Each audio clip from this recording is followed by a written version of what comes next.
శారదా చంద్రమౌళీశం రత్నగర్భగణేశ్వరం శంకరంచ ఋష్యశృంగేశం తుంగాం లోకగురూన్ భజే. ఉభయ జగద్గురువుల యొక్క పాదపద్మాలకి నమస్కారం చేసుకుంటూ, అలాగే నాకు జ్యోతిష విద్యను నేర్పిన గురువర్యులు జ్యోతిష బ్రహ్మ కీర్తిశేషులు శ్రీ ఈరంకి సూర్యనారాయణమూర్తి గారు, సూర్యశ్రీ దైవజ్ఞి గారి యొక్క పాదపద్మాలకి నమస్కారం చేసుకుంటూ, ఓం శ్రీ మహాగణాధిపతి నమః, శ్రీ గురుభ్యో నమః, హరి ఓం. వీక్షకులందరికీ నమస్కారం.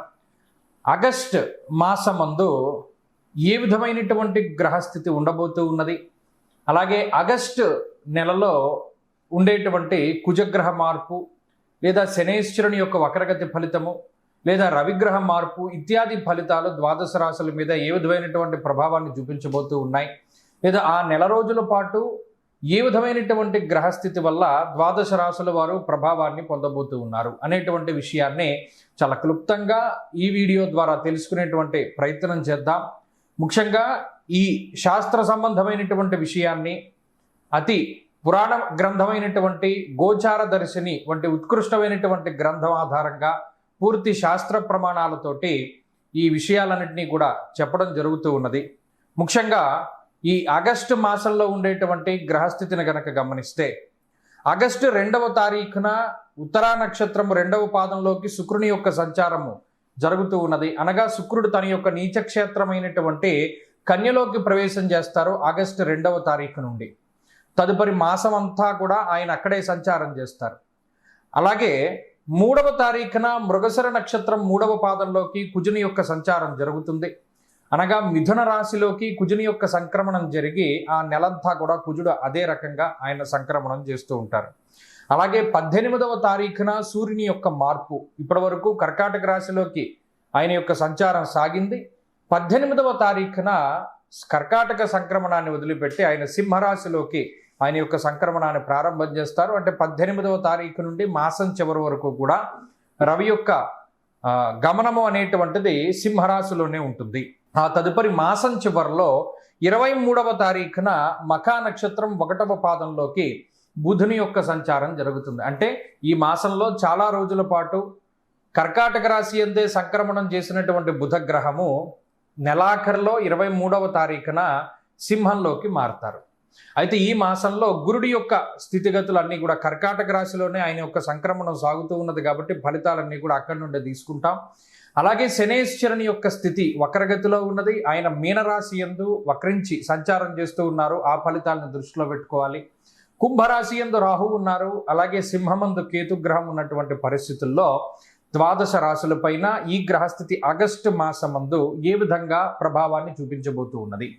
మరీ ముఖ్యమైనటువంటి విషయం, ఆగస్టు మాసంలో మనకి అనగా భారతదేశానికి ప్రత్యేకించి కనబడేటువంటి గ్రహణములు కానీ లేదా మరి ఏ ఇతరమైనటువంటి దుర్నిమిత్తములు కూడా కనబడడం లేదు. కావున ఎటువంటి గ్రహణ నియమాలు కూడా మనం పాటించవలసినటువంటి అవసరం లేదు. ఈ విషయాలను కూడా మనం దృష్టిలో పెట్టుకోవాలి.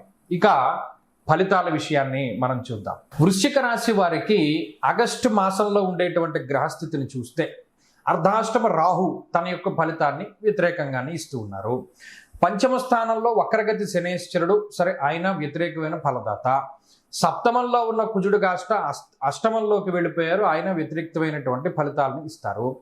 ఇక్కడ ప్రధానమైన విషయం ఏంటి అంటే 18వ తారీఖు దాటాక రవి దశమ కేంద్రంలోకి రావడం మంచి విషయం. అలాగే ఈ మాసంలో గురుబలం ఉండడం మంచి విషయం, చంద్రబలం ఉండడం మంచి విషయం. ఇవి కొంత అనుకూలించేటువంటి అంశాలు. అంటే ఈ మాసం ప్రధానంగా గురుబలం మీదే ముందుకు వెళ్ళాలి, ఇంకే బలము లేవు. అటు 9లో రవి ఉన్నప్పుడు విచారే నవమే రవవు ఉన్నారు, అంటే ఏదో ఒక రకమైనటువంటి విచారానికే కారణమవుతారు.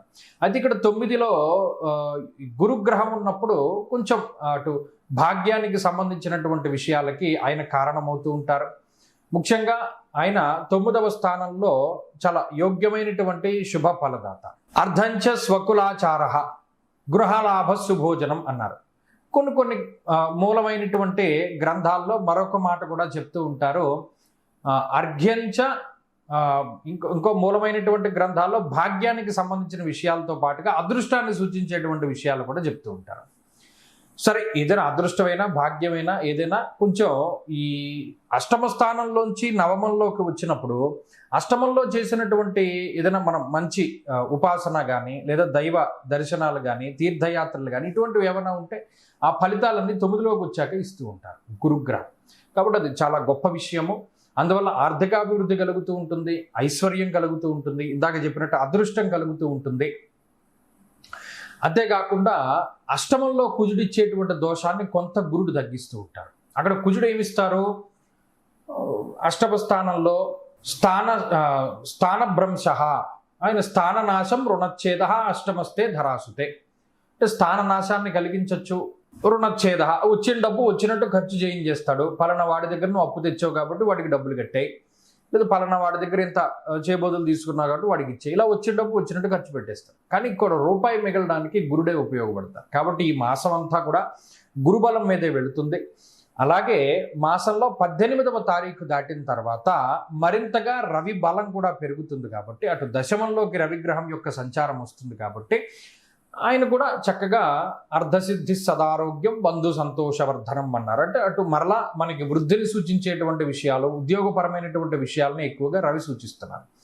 ఈ మాసంలో కుటుంబపరమైనటువంటి విషయాలపైనే ఎక్కువ మీరు కాన్సన్ట్రేట్ చేయవలసి వస్తుంది, అంటే ఎక్కువ శ్రద్ధ పెట్టవలసి వస్తుంది. ఇంట్లో ఉండేటువంటి ఏదైనా గుప్తమైనటువంటి విషయాలు బయటికి వెళుతూ ఉండడము, ఇంకొకళ్ళ ప్రమేయంతో ఇంట్లో ఉండేటువంటి వాళ్ళపైన వారి ప్రమేయంతో ఇంట్లో ఉండేటువంటి వారు కొంత వ్యతిరేకంగా ప్రవర్తిస్తూ ఉండడము, దాన్ని ఇన్ఫ్లుయెన్స్ అవ్వడం అని చెప్తూ ఉంటారు.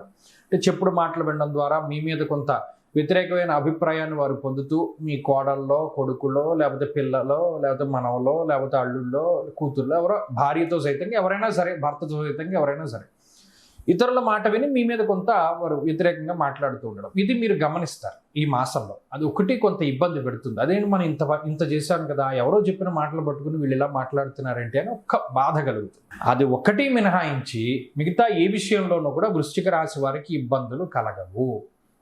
ఇక ఉద్యోగపరంగా శ్రమ ఉన్నా, ఒత్తిడి ఉన్నా, ఏదైనా అవి దాటుకుంటూ ముందుకు వెళుతూనే ఉంటారో అది ఒక విషయం మనం దృష్టిలో పెట్టుకోవాలి. అయితే ఈ మానసిక అశాంతిని తొలగించుకోవడానికి మాత్రం వీరు ఎప్పటికప్పుడు సుబ్రహ్మణ్యారాధన చేస్తూనే ఉండాలి. ఎందుకంటే ఎంతసేపు సుబ్రహ్మణ్యారాధన చేయడం ద్వారా మీలో ఉండేటువంటి కొంత ఆ వైరాగ్య భావన కొద్దిగా పెరుగుతూ ఉంటుంది.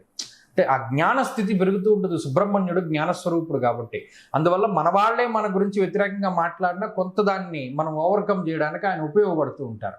అందువల్ల సుబ్రహ్మణ్య ఆరాధన ఎక్కువగా చేస్తూ ఉండడము, సుబ్రహ్మణ్య భుజంగ ప్రయాత స్తోత్రాన్ని కానీ, లేదా కరావలంబ స్తోత్రాన్ని కానీ, లేదా అనేక రకాల స్తోత్రాలు, లేదా అష్టోత్తరాన్ని కానీ, ఏదో శరవణ భవ అనేటువంటి మంత్రాన్ని కానీ ఏదో ఒకటి మీకు అది పారాయణ చేస్తూ ఉండడం. ఏమీ లేదు, మనకేమీ తెలియదు, సుబ్రహ్మణ్య స్వామి దేవాలయానికి వెళ్ళి దండం పెట్టుకుంటూ ఉండడం, దీపారాధన చేయడం, ఇటువంటివి కూడా మంచి ఫలితాలని ఈ మాసంలో ప్రసాదిస్తాయి.